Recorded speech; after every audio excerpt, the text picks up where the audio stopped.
Vamos a hablar ahora de la cultura en esta hispanidad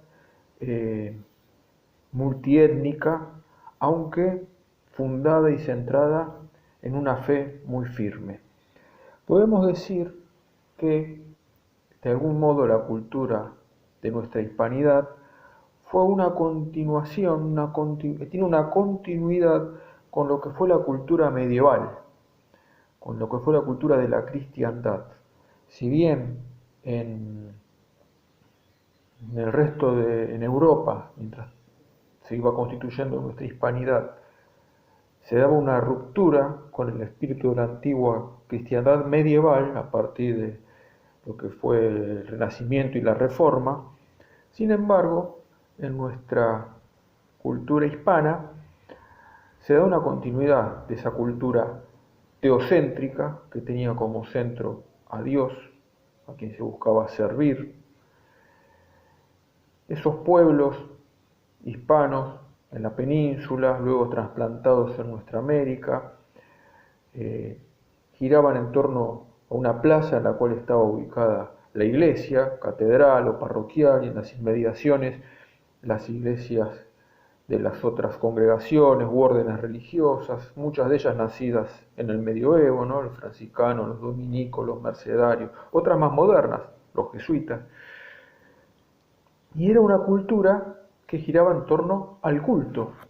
Las campanas de las iglesias regían, como en el medioevo, la vida del pueblo. Las horas litúrgicas, de algún modo, también impregnaban la vida del pueblo. Ahora bien, esta cultura de raíz y raigambre medieval, con sus rasgos propios, tenía elementos también nuevos. No podemos dejar de reconocer la influencia del mismo Renacimiento, el Renacimiento que se da en el siglo XV, que se va a dar también va a llegar a los territorios hispanos, a la península, a la misma América, pero unido a las raíces cristianas, un renacimiento cristiano, podríamos decir, no un renacimiento de ruptura. Ese espíritu de individualidad, de arrojo, de la búsqueda de la gloria, ¿no? Aquellos conquistadores que venían a buscar la gloria, pero también buscaban servir a su rey y a su Dios. Las mismas artes fueron influenciadas por las innovaciones que trajo el Renacimiento. Tradición medieval, Renacimiento y, a partir de la segunda mitad del siglo XVI y en el XVII, la explosión de lo que fue el barroco que está muy ligado también a la reforma tridentina, al Concilio de Trento, a los cambios que introdujo en el catolicismo el Concilio de Trento, a la acción misma de la Compañía de Jesús.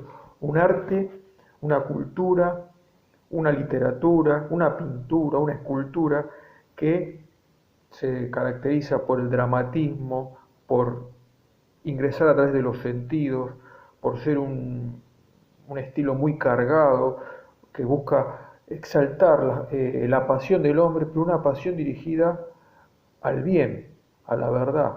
Busca encender al hombre en ardor por aquellas verdades que comunicaba aquel arte y aquella cultura.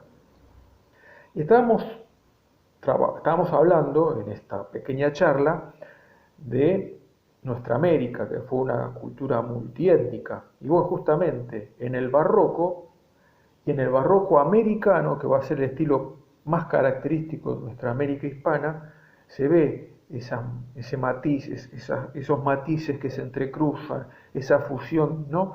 Viene el barroco con sus influjos del sur de Europa, de España, tal vez también de la misma Italia, y adquiere características propias donde van a aparecer representados elementos de la flora, de la fauna americana, y donde los mismos pueblos indígenas incorporados a la hispanidad, que han sido educados por sacerdotes de las órdenes religiosas, por jesuitas, que se convierten en artistas, le van a dar su impronta propia a aquellas obras de arte, ¿no? Cuántos ángeles, por ejemplo, en muchas basílicas, iglesias que aparecen representados, esculpidos, con esos rasgos indígenas, o en las pinturas, ¿no?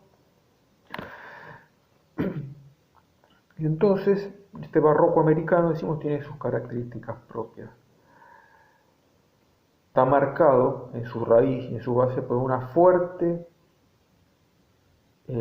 impronta cristocéntrica. Esa cultura es cristocéntrica, se caracteriza por una devoción a Cristo vivo en la Eucaristía, es toda una cultura eucarística, donde las celebraciones eucarísticas tienen un esplendor muy particular y donde la misa va marcando la vida diaria de aquellos pobladores. También, siguiendo, en segundo lugar, después de esta devoción al Cristo, a la Eucaristía, a la misa, el culto a la Virgen, la devoción a la Santísima Virgen María. Siempre los pueblos hispanos se caracterizaron sobre todo por una devoción especial al dogma de la Inmaculada. Eso sobre todo traído aquí en nuestras tierras por franciscanos, por jesuitas, y los dominicos que no tenían esta visión tan particular del tema de la Inmaculada en un tiempo que no había definido el dogma, nos traen la devoción al Santo Rosario.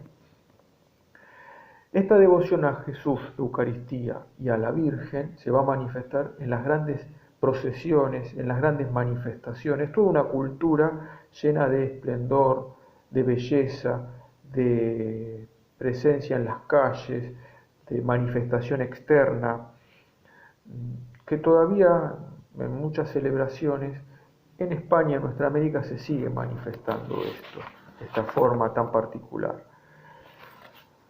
Es una cultura que gravitaba sobre tres pilares, podemos decir: el pulcrum, el magnum y el sacrum.